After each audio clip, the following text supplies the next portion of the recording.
So my name is Chris Peterson, and I'm an associate at Hord, Coplan, Macht, and I was the project architect on this DC Bilingual project. Back in 2018, the school population kept growing, and there was more students who wanted to come here. So we were contacted again for an expansion project, actually. Together with the school, we agreed that the addition made the most sense. So all the students, all the teachers were in one place. We didn't want the building to try to copy the existing building. We thought that would be somewhat inauthentic. So while we respected all of the proportions, the rhythm of the existing building, we did so in a different way of contrasting the materials of the building itself. For all projects, we are trying to find inspiration, and it usually comes from the school itself. And so this being a bilingual public charter school, there was a lot of different things that this school was doing that is above and beyond what a normal school does. The challenge was, how do we integrate these two cultures of being in DC and having a bilingual immersion experience? And so there were three core concepts that the design team landed on here, and it was rooted in the school. So the first was the campus, is what we were inspired by. The DC Bilingual has a really robust gardening and culinary program. And so that was kind of forming the foundation of our approach of one of the key concepts. The second was the life of the school itself. We were inspired by the people. We were trying to find a way for the building to have this exciting personality that really spoke to the different cultures that are here at DC Bilingual.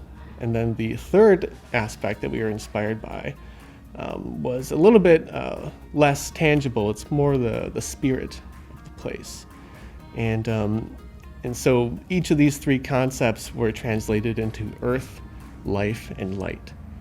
And the materials we picked for the project and the way we used them were really tuned to these three concepts. And so earth, symbolized by that light-colored ground face block on the project that has a kind of limestone color to it. So that speaks to the history of DC. With the limestone materiality, but also the way that we designed the blocks itself is that they have this layered appearance. And so there is a concept of earth, and similar to rammed earth, that has layers. So the way we designed that was to have a few different colors that emulated that. And then the life of the school was really highlighted by the use of the phenolic panels. And so we were looking for a material that was versatile, that had a lot of personality, that we could use it, design it in a bunch of different ways, turn it 90 degrees, and so really give a lot of liveliness to the building itself. And then the light idea came with the ways that we use these panels. Fundermax is great because we could, as I said, turn the panel 90 degrees. Any layout or orientation is feasible, and we looked at perforations in the panels to shade the windows, because the majority of the elevation faces east and west, and so vertical sun shading is key to help mitigate solar heat gain. And so the panels allowed us to cut perforations, allow some light to filter through. From a material point of view, the Fundermax panels allowed us to have somewhat of a similar tone range to the existing dark brick, but the panel itself was of a very different texture. It was smooth, everything's very clean lines and straight.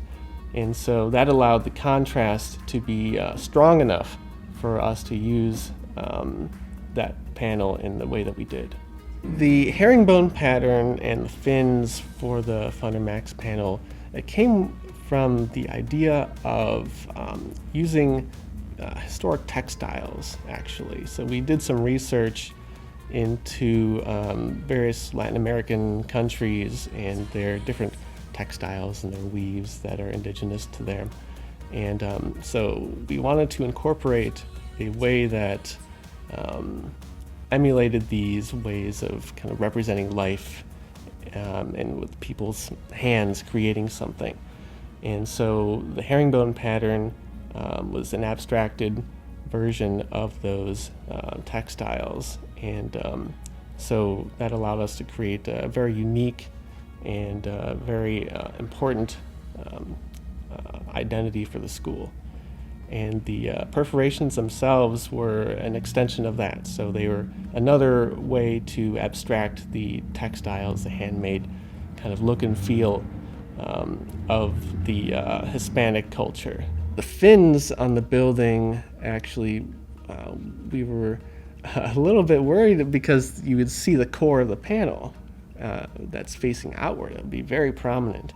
And what we were really pleased with is the core of the panel is actually brown. And so the color that we chose, the wood grain and the core of the panel, matched very closely. And you really can't tell by walking by the building that the core is a different finish and slightly different color than the face of the panel itself. The other panels that we looked at typically have black cores, and it just, with the colors that we have to choose from, black is really just not something we're willing to accept in all situations.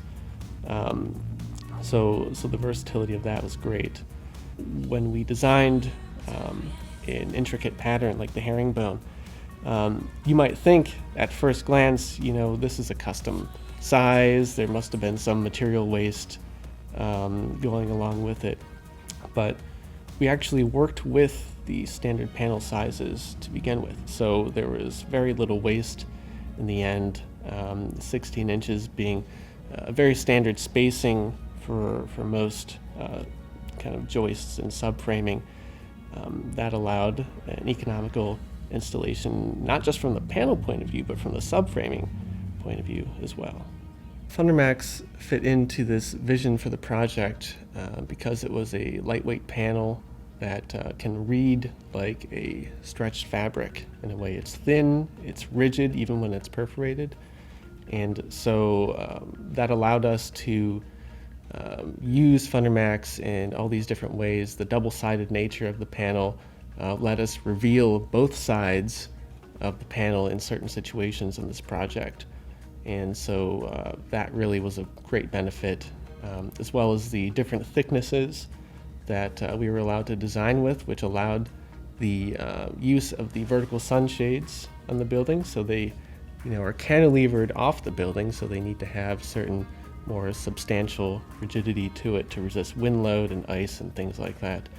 And so that allowed us to use the same product in multiple different ways to achieve that. While Fundermax offers a bunch of a whole lot of colors and solid colors and wood grains, we were really inspired by just the vast amount of wood grains that Fundermax offers. And so we ordered sample after sample, trying to get it just right. And so thanks to our local reps who allowed us to really fine-tune the nature of the building, that got us to achieve exactly what we wanted to. What's great about Fundermax is that the layout that you want to achieve can be so fine-tuned.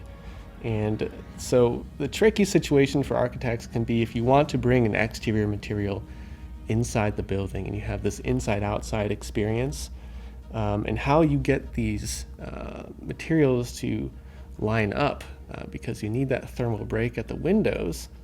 And so we were able to, because Fundermax has this flexibility, to bring these panels inside the building and line up the herringbone pattern in a very precise manner.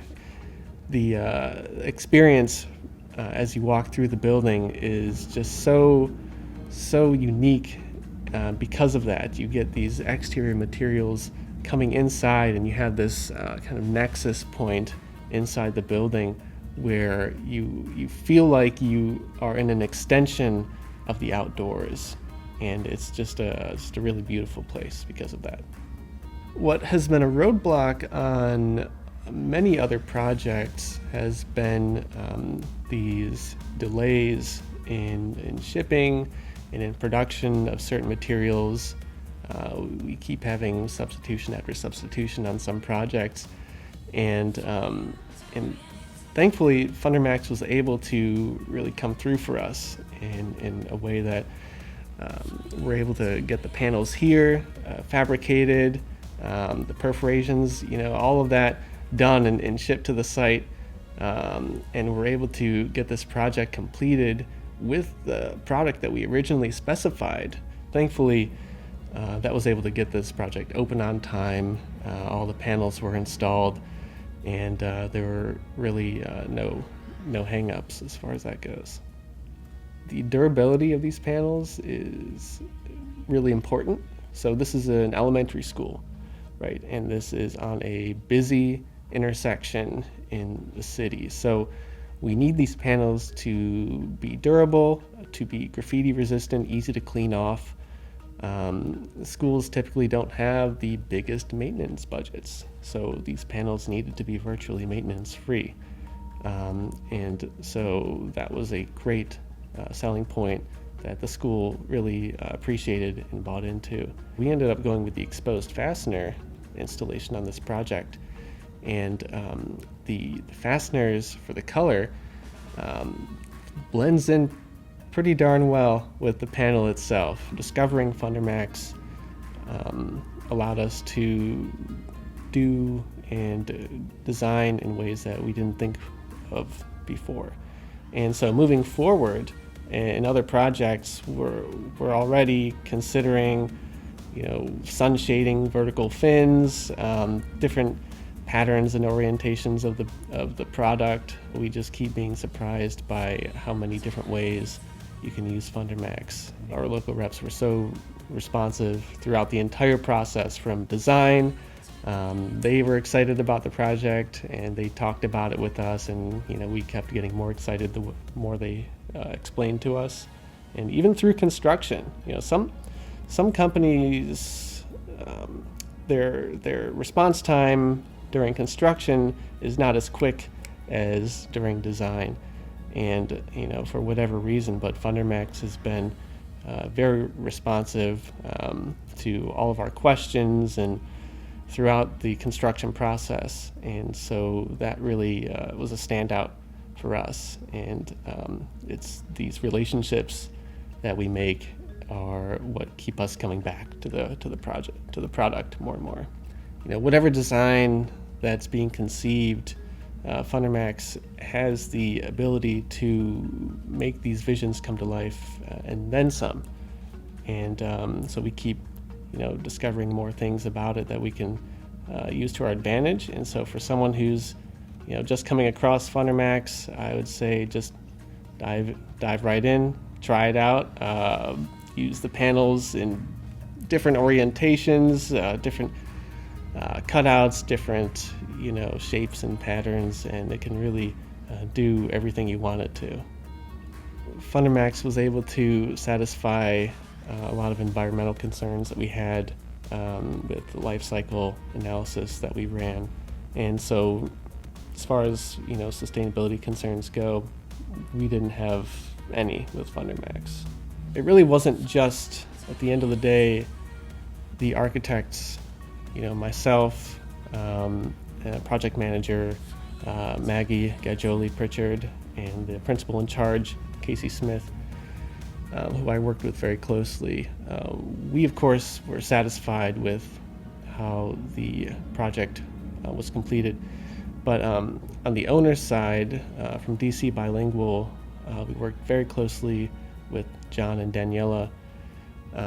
And I just remember this quote that Casey mentioned to me that he heard from Daniela, that she was saying, why didn't you tell me it was gonna look this good at the end? And so it was just, everyone's just over the moon with how this project turned out.